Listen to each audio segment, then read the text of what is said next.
لله الحمد لله وكفى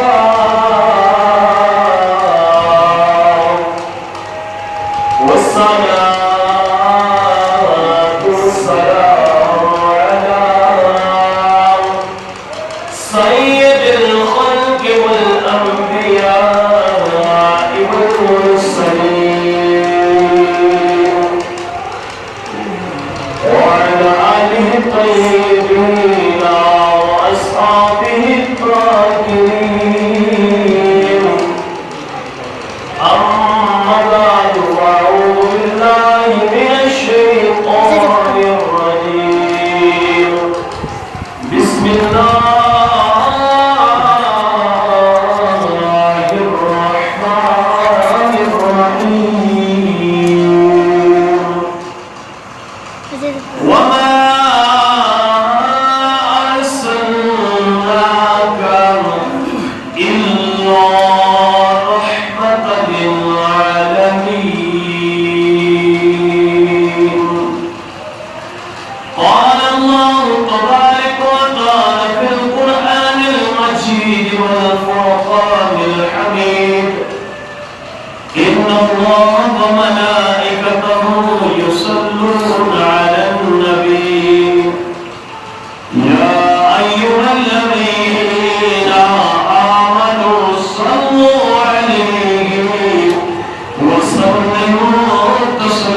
نبی صلی اللہ تعالی علیہ وسلم کے غلاموں، کروڑوں ہے شکر و احسان اس خالق کائنات، اس مالک کائنات کا کہ جس نے اپنے گھر کے اندر بیٹھ کر اپنا اور اپنے محبوب کا ذکر کرنے کی توفیق عطا فرمائی۔ پھر لاکھوں لاکھ شکر و احسان کہ اس نے ہمیں کسی دنیا دار کے گیت گانے کی توفیق نہیں بخشی، بلکہ اپنے محبوب کے گیت گانے کی توفیق عطا فرمائی، اپنے محبوب کی تعریف کرنے کی توفیق عطا فرمائی۔ اللہ رب العزت ہمیں ہر وقت تاجدار مدینہ محمد عربی صلی اللہ علیہ وسلم کے عشق کے اندر گم رہنے کی توفیق عطا فرمائے، اور ہر وقت جس وقت ہماری زبان چلے تو چلے ایسے کہ آمینہ کے لال، عبداللہ کے در یتیم اور رب ذوالجلال کے حبیب ہمیں ان کے تعریف، ان کی شان بیان کرنے کی توفیق عطا فرمائے۔ میرے محبوب کے غلاموں، یہ ربیع النور کا مہینہ ہے اور تمام عاشقان رسول ربیع النور کے اندر اپنے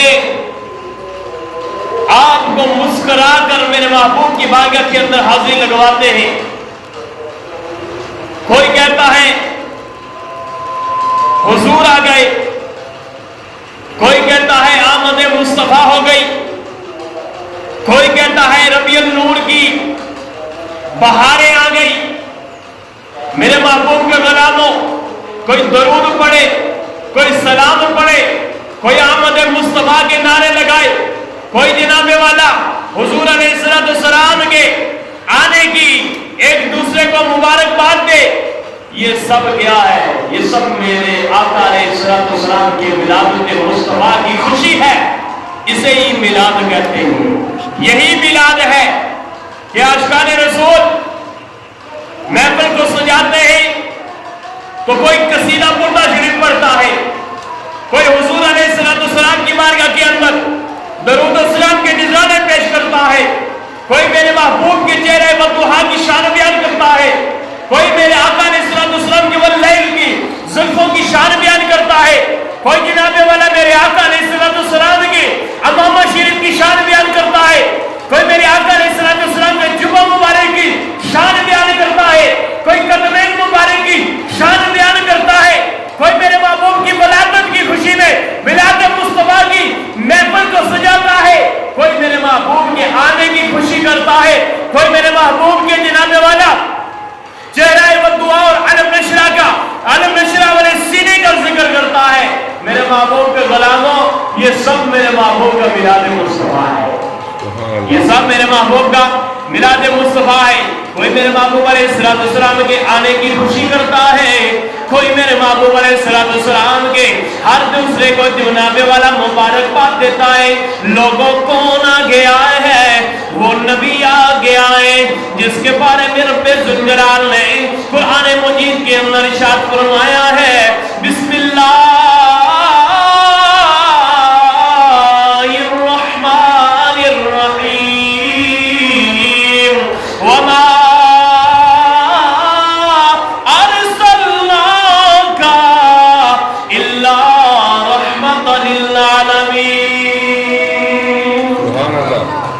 محبوب کے غلاموں، اللہ رب العزت اپنے پیارے کلام اللہ کے اندر فرما رہا ہے، میرا محبوب سارے جہانوں کے لیے رحمت للعالمین بن کے آیا ہے۔